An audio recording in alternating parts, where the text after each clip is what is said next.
मेरे प्यारे देशवासियों, माझ्या प्रिय देशवासियांनो, नमस्कार। नमस्कार।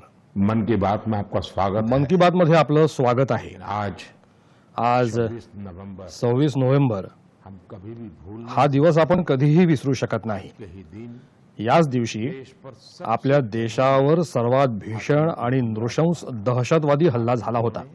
दहशतवाद्यांनी मुंबई आणि संपूर्ण देशच हादरवून टाकला होता। लेकिन पण भारताचं हेच सामर्थ्य आहे की त्या हल्ल्यातून आपण सावरलो आणि आता अत्यंत धैर्यानं दहशतवाद चिरडून टाकत आहोत। मुंबई हमले मुंबईवरील दहशतवादी हल्ल्यात ज्यांनी आपले प्राण गमावले त्या सर्वांना मी आदरांजली अर्पण करतो। या हल्ल्यात आपल्या प्राणांची आहुती देणाऱ्या आपल्या शूरवीरांचं आज देश स्मरण करत आहे। मेरे परिवारजन माझ्या कुटुंबियांनो, 26 नोव्हेंबर हा दिवस एक आणखी एका कारणासाठीही अत्यंत खूप महत्वाचा आहे।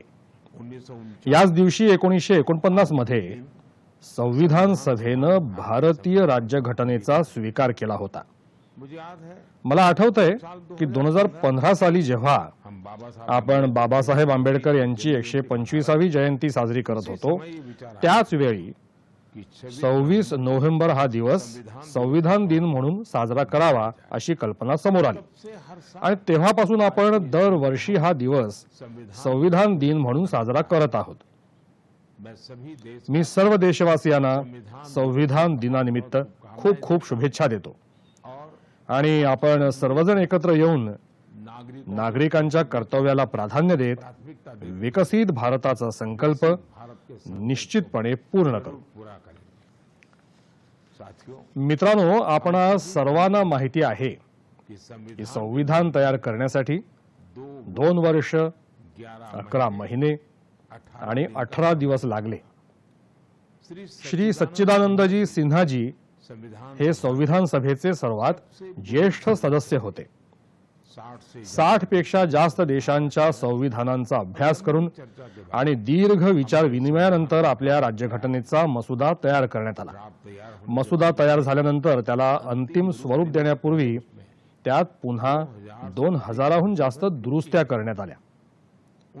1950 मध्ये राज्यघटना लागू झाल्यानंतरही अब तक आतापर्यंत एकूण 106 वेळा घटना दुरुस्ती करण्यात आली आहे। चुका है। समय काळ, वेळ, परिस्थिती आणि देशाची आवश्यकता लक्षात घेऊन अलग अलग वेगवेगळ्या सरकारांनी निरनिराळ्या वेळी संशोधन, या सुधारणा केल्या। लेकिन ये भी मात्र ही देखील दुर्दैवाची गोष्ट आहे की राज्यघटनेतली पहिली दुरुस्ती ही भाषण स्वातंत्र्य आणि अभिव्यक्ती स्वातंत्र्याचे अधिकार कमी करण्यासाठी केली गेली होती। करने के लिए हुआ था। दुसरीकडे 44व्या घटना दुरुस्तीच्या माध्यमातून संशोधन के माध्यम आणीबाणीच्या काळात केल्या गेलेल्या चुकाही सुधारण्यात आल्या। गलतियों को सुधारा गया। मित्रांनो, हे देखील खूप प्रेरणादायी आहे की संविधान सभेचे काही सदस्य नामनिर्देशित करण्यात आले होते आणि त्यापैकी 15 महिला होत्या। ऐसी एक अशाच एक सदस्य हंसा मेहताजी यांनी महिला महिलांच्या हक्क आणि न्यायासाठी आवाज उठवला होता। उस दौर में त्यावेळी भारत भारत हा अशा काही मोजक्या देशांपैकी एक होता जिथे संविधानानं महिलांना मतदानाचा अधिकार दिला होता। राष्ट्र निर्माण राष्ट्र उभारणी सर्वांचा सहभाग असेल तरच सर्वांचा विकास होऊ शकतो। भी हो पाता है। मुझे मला समाधान वाटतं कि संविधान की राज्य घटनाकारांच्या याच दूरदृष्टीचं पालन करत करते हुए भारताच्या संसदेनं आता नारी शक्ती वंदन कायदा संमत केला आहे। नारी शक्ति नारी शक्ती वंदन कायदा हा आपल्या लोकशाहीच्या संकल्प शक्तीचं उदाहरण आहे। ये विकसित हा कायदा आपल्या विकसित भारत या संकल्पाला चालना देण्यासाठी देखील तितकाच उपयुक्त ठरेल। मेरे परिवार माझ्या कुटुंबियांनो, राष्ट्र उभारणीची जबाबदारी जेव्हा देशातली जनता घेते लेती है तेव्हा जगातली कोणतीही शक्ती त्या देशाला पुढे जाण्यापासून रोखू शकत नाही। आज आज भारतामध्ये देखील हे स्पष्टपणे आढळतं आहे की देशातल्या अनेक बदलांचं नेतृत्व भारतातली 140 कोटी जनताच करत आहे। इसका एक याचे एक प्रत्यक्ष उदाहरण आपण या सणासुदीच्या काळात पाहिलं आहे। पिछले महीने गेल्या महिन्यातल्या मन की बात मध्ये मी व्होकल फॉर लोकल अर्थात भारतीयांनी स्थानिक उत्पादनं खरेदी करावी उत्पादों को यावर भर दिला होता. बीते कुछ गेल्या काही दिवसात भीतर ही दिवाळी, दिवाली भाऊबीज आणि छठ या सणांच्या काळात देश में देशात 4 लाख कोटी रुपयांहून जास्त रकमेची व्यावसायिक उलाढाल झाली आणि याच दिवसात लोकांनी भारतातली स्थानिक उत्पादनं खरेदी करण्याचा प्रचंड उत्साह दाखवला. लोगों में देखा गया. आता तर तो घरातली लहान मुलं देखील दुकानातून काही खरेदी करताना मैं ये देख रहे त्या वस्तूंवर मेड इन इंडिया असं लिहिलं आहे की नाही इंडिया लिखा हे पाहू लागली आहेत. इतना ही नहीं केवळ इतकंच नाही तर आता ऑनलाईन खरेदी करताना देखील लोक वस्तूचं कंट्री ऑफ ओरिजिन म्हणजेच वस्तूचं निर्मिती स्थान पाहायला विसरत नाहीत. मित्रांनो, ज्याप्रमाणे स्वच्छ भारत अभियानाला मिळणारं यश की प्रेरणा हेच त्या मोहिमेचं प्रेरणास्थान बनत आहे, त्याचप्रमाणे व्होकल फॉर लोकल मोहिमेचं यश हेच विकसित भारत, समृद्ध भारताचं महाद्वार उघडत आहे. वोकल व्होकल फॉर लोकल ही मोहीम संपूर्ण देशाच्या अर्थव्यवस्थेला बळकटी देत आहे. Vocal for vocal for local अभियान ही देशवासियांना रोजगार मिळण्याची हमी आहे, विकास की गारंटी. हीच विकासाची हमी आहे, देश के हीच देशाच्या समतोल विकासाची हमी आहे. इससे शहर या मोहिमेमुळे शहरी आणि ग्रामीण अशा दोन्ही लोकांना समान संधी मिळते. इससे या मोहिमेमुळे स्थानिक उत्पादनांसाठी मूल्यवर्धनाचा मार्गही मोकळा होतो आणि जर कधी जागतिक अर्थव्यवस्थेत चढ उतार झालेच तर व्होकल फॉर लोकल हा मंत्र आपल्या अर्थव्यवस्थेचंही संरक्षण करतो. करता है. साथियों, मित्रांनो, भारतीय भारतीय उत्पादनच खरेदी करायची हा विचार केवळ सणांच्या दिवसांपुरताच मर्यादित राहू नये. अभी शादी आता लग्न सराईचा हंगामही सुरू झाला आहे. कुछ व्यापार काही व्यापारी संस्थांच्या अंदाजानुसार की शादी या लग्न सराईत जवळपास 5 लाख कोटी रुपयांची व्यावसायिक उलाढाल होण्याची शक्यता आहे. से जुड़ी विवाह समारंभांसाठी खरेदी करताना देखील आपण सर्वांनी भारतात बनवलेल्या उत्पादनांनाच महत्त्व द्यावं. महत्व दें. आणि हो, लग्नाचा विषय निघालाच आहे तर एक सांगतो, तो एक बात मुझे एक गोष्ट मला खूप काळापासून सलते आहे पीड़ा देती है. आणि माझ्या मनातली ही व्यथा मी माझ्या कुटुंबियांना नाही सांगणार तर कुणाला सांगणार. आप सोचिए, जरा विचार करा, इन दिनों हल्ली काही कुटुंबांमध्ये त्योहारों में परदेशात जाऊन विवाह समारंभ साजरा करण्याचा एक नवा कल दिसून येत आहे. कई मात्र खरोखर असं करणं आवश्यक आहे का? भारत की जर आपण भारताच्या मातीतच भारतातल्या आपल्या लोकांमध्येच विवाह समारंभ साजरे केले आए, तर देशाचा पैसा देशातच राहील. देश के देशातल्या लोकांना तुमच्याकडील विवाह समारंभात काही सेवा पुरवण्याची संधी मिळेल. छोटे छोटे अगदी छोटे छोटे गरीब लोकही आपल्या लहान लहान मुलांना तुमच्याकडील लग्न समारंभाची वर्णनं सांगतील. वोकल व्होकल फॉर लोकल या मोहिमेला तुम्ही याची जोड देऊन या मोहिमेची व्याप्ती तुम्ही वाढवू शकत नाही का? ब्याह ऐसे असे लग्न सोहळे आपण आपल्याच देशात का करू नयेत? हो सकता है, कदाचित तुम्हाला हवी तशी व्यवस्था आज इथे उपलब्ध नसेल, लेकिन अगर मात्र असे सोहळे आपण देशातच आयोजित केले तर आपल्या देशातली व्यवस्थाही विकसित होईल. ये बहुत बड़े परिवार हा खूप मोठ्या कुटुंबांशी संबंधित असा विषय आहे. मला आशा वाटते की माझी ही व्यथा त्या मोठमोठ्या कुटुंबांपर्यंत नक्कीच पोहोचेल. मेरे परिवार माझ्या कुटुंबियांनो, त्योहारों या सणासुदीच्या काळातच एक और लोकांचा आणखी एक मोठा कल दिसला आहे. ये लगातार हे सलग दुसरं वर्ष आहे जब जेव्हा दिवाळी निमित्त खरेदी करताना रोख रक्कम देऊन काही वस्तू खरेदी करण्याचा कल हळूहळू कमी होत आहे. धीरे कम होता है. म्हणजेच आता लोक जास्तीत जास्त वेळा से ज्यादा डिजिटल अर्थव्यवहार करत आहेत. ये भी बहुत हे खूप उत्साहवर्धक आहे. आप एक और तुम्ही देखील आणखी एक गोष्ट करू शकता. तय करिए, तुम्ही ठरवू शकता एक की महीने पुढचा महिनाभर यूपीआई तुम्ही फक्त UPI किंवा कोणत्याही डिजिटल माध्यमातूनच अर्थव्यवहार कराल आणि रोख रकमेचा करणार नाही. भारत में भारतातल्या डिजिटल क्रांतीच्या यशामुळे आता हे शक्य होणार आहे. दिया और जब आणि असा एक महिना पूर्ण झाल्यावर तुम्ही कृपया आपले अनुभव आणि छायाचित्र मला पाठवा. जरूर शेयर मी तुम्हाला आत्ताच अभी से आप पुढच्या महिन्यासाठी शुभेच्छा देतो. शुभकामनाएं देता हूं. मेरे परिवारजन, माझ्या कुटुंबियांनो, हमारे युवा साथियों आपला ऊर अभिमानानं भरून येईल अशी आणखी एक मोठी आनंदाची बातमी दी, आपल्या तरुण मित्रांनी देशाला दिली आहे. इंटेलिजेंस, बुद्धिमत्ता, आइडिया, विविध कल्पना इनोवेशन आणि नवोन्मेष आज भारतीय ही आज भारतीय युवा वर्गाची ओळख बनली आहे. इसमें यामध्ये टेक्नोलॉजी के तंत्रज्ञानाच्या जोडीनच उनकी त्यांच्या इंटेलेक्च्युअल प्रॉपर्टीमध्ये बौद्धिक संपदेत देखील सतत वाढ होतीये.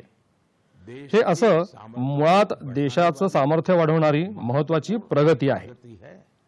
आप तुम्हाला हे जाणून आनंद होईल की 2022 मध्ये भारतीयांकडून केल्या गेलेल्या पेटंट स्वामित्व हक्कांसाठीच्या अर्जांमध्ये 31% जास्त वाढ झाली आहे. वर्ल्ड जागतिक बौद्धिक संपदा संघटनेनं एक एक अतिशय मनोवेधक अहवाल प्रसिद्ध केला आहे. ये रिपोर्ट बताती है हा अहवाल सांगतो की पेटंट दाखल करण्यात आघाडीवर असलेल्या आघाडीच्या 10 देशांमध्येही देशों में यापूर्वी असं कधीच घडलं नव्हतं. कभी नहीं हुआ. इस शानदार या गौरवास्पद कामगिरीबद्दल मैं अपने मी माझ्या तरुण सहकाऱ्यांचं बहुत खूप खूप अभिनंदन करतो. मैं अपने युवा मित्रों को मी माझ्या तरुण सहकाऱ्यांना विश्वास देऊ इच्छितो कि देश की तुम्ही टाकत असलेल्या प्रत्येक पावलात के साथ देश तुमच्या सोबत आहे. सरकार ने सरकारनं शासनिक प्रशासकीय कामकाजात सुधार आणि कायद्यांमध्ये ज्या सुधारणा केल्या आहेत आज हमारे युवा त्यानंतर आज आपली तरुणाई मोठ्या उत्साहानं मोठ्या प्रमाणावर इनोवेशन के नवोन्मेषाच्या कामात गुंतली आहे. 10 वर्ष पहले की 10 वर्षांपूर्वीच्या आकडेवारीशी तुलना केली आज तर आज आपल्या पेटंट्सना 10 पट जास्त मंजुरी मिळते आहे. हम सभी जानते हैं आपल्या सर्वांना माहितीच आहे की पेटंट्समुळे देशाची बौद्धिक संपदाच फक्त वाढते असं नाही, बल्कि इससे तर त्यामुळे आपल्यासाठी नए अवसर संधींची नवनवीन दारं देखील खुली होतात.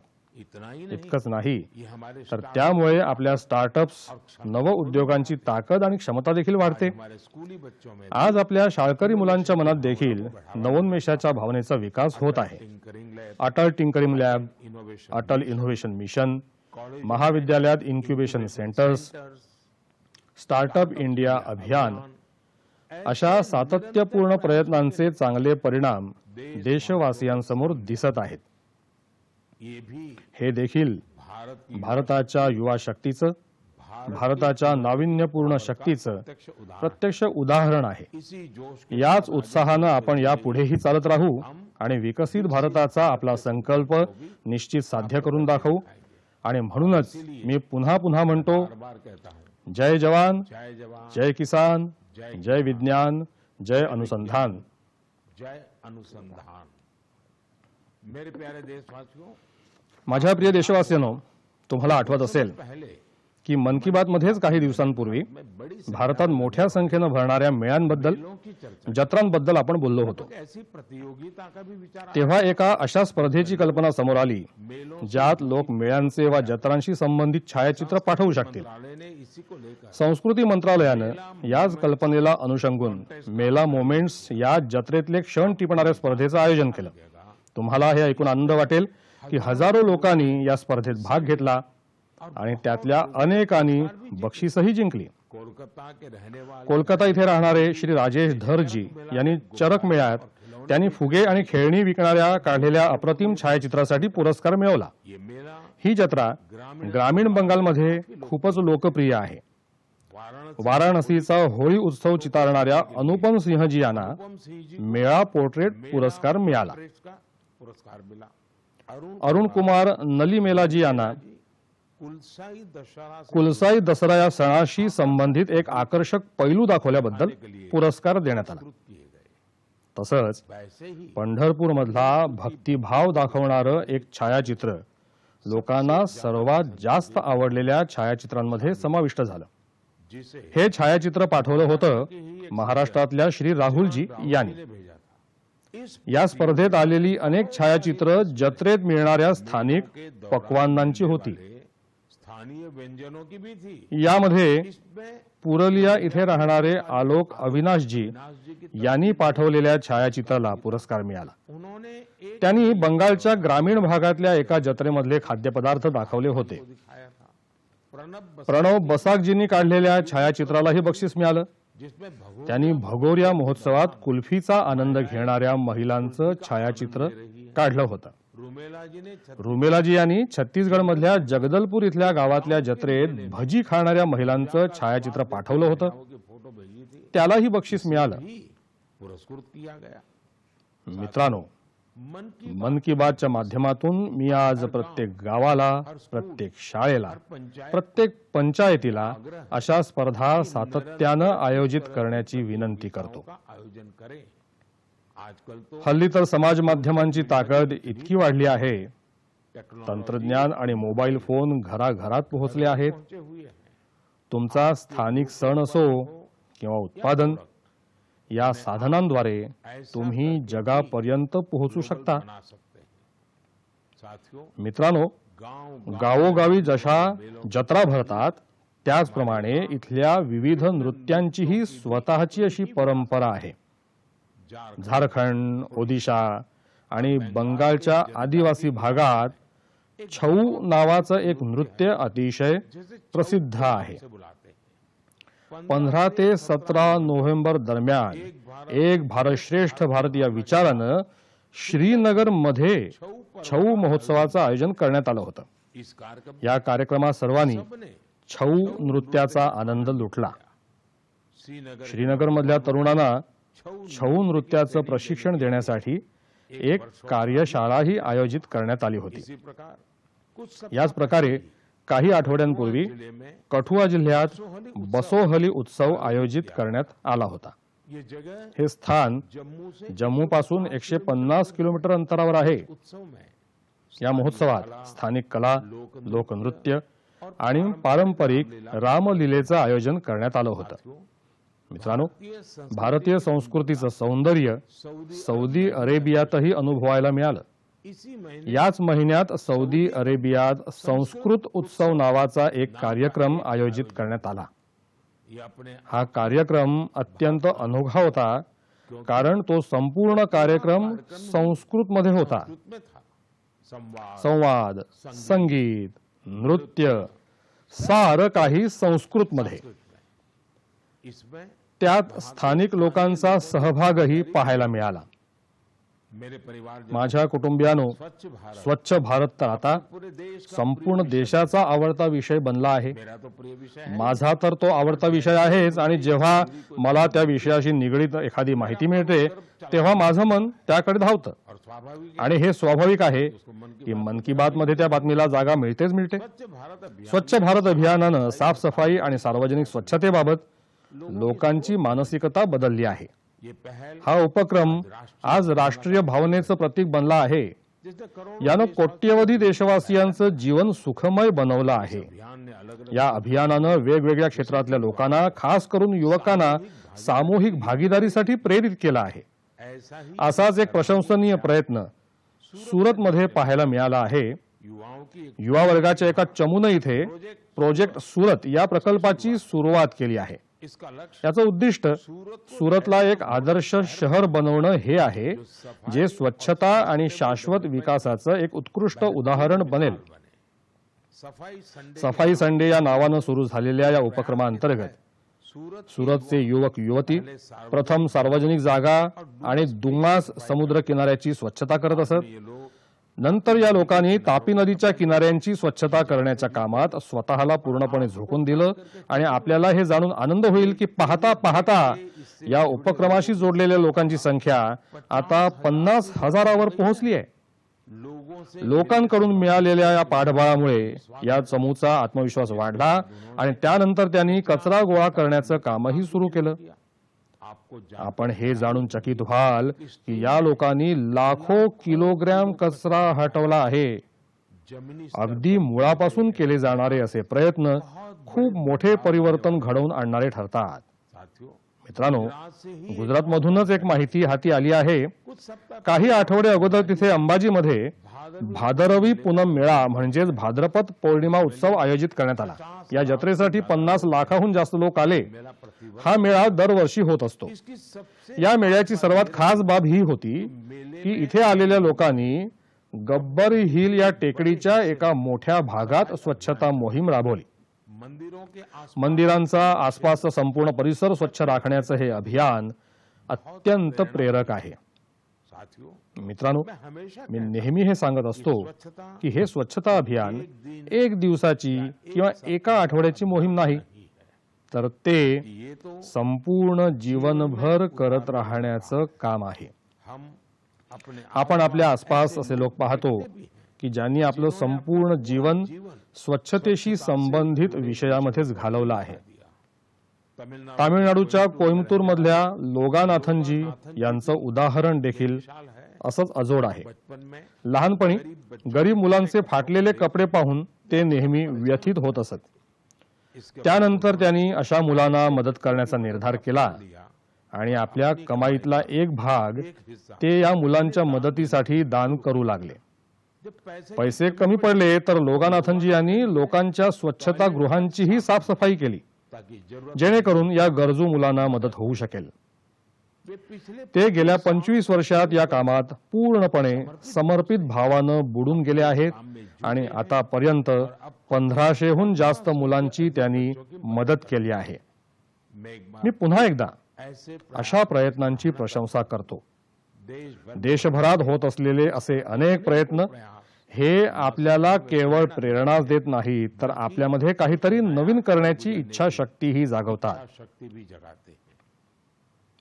माझ्या कुटुंबियांनो, 21व्या शतकातील आव्हानांपैकी एक आहे जलसुरक्षा. जलसंवर्धन करणं हे एखादा जीव वाचवण्यापेक्षा कमी नाही.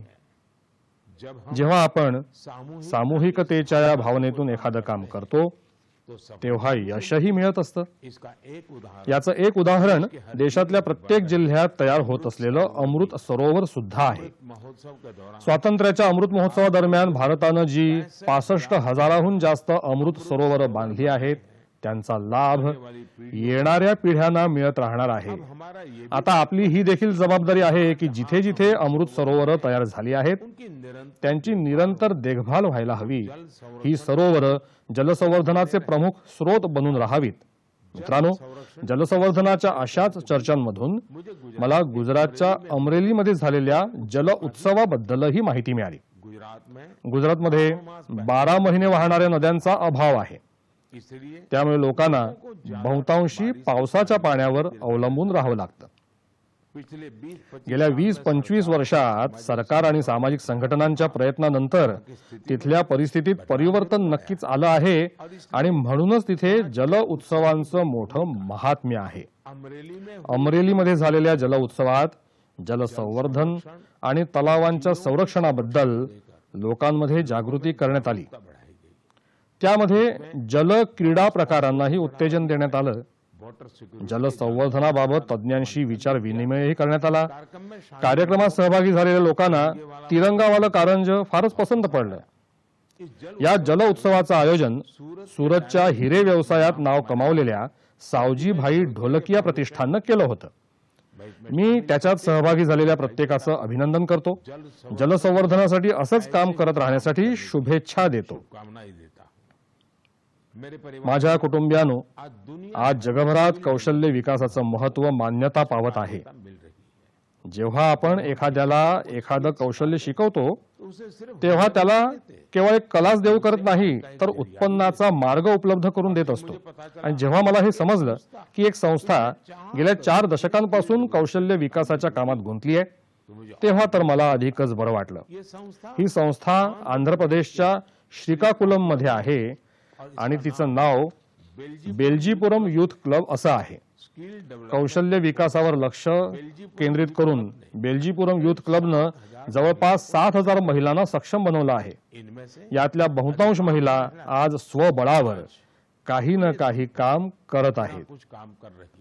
या संस्थेनं बालमजुरी करणाऱ्या मुलांनाही काही ना काही कौशल्य शिकवून त्यांना दुष्ट चक्रातून बाहेर निघायला मदत केली आहे. बेल्जीपुरम युथ क्लबच्या चमूनं शेतकरी उत्पादन संघ म्हणजेच FPOशी जोडल्या गेलेल्या शेतकऱ्यांना नवीन कौशल्य शिकवली आहेत. त्यामुळे शेतकरी सक्षम झाले आहेत. हा युथ क्लब स्वच्छतेबाबतही गावागावात जागृती करत आहे.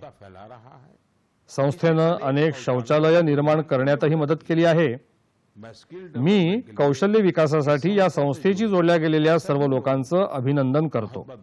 त्यांची प्रशंसा करतो. आज देशाच्या गावागावात कौशल्य विकासासाठी अशा सामूहिक प्रयत्नांची अत्यंत आवश्यकता आहे.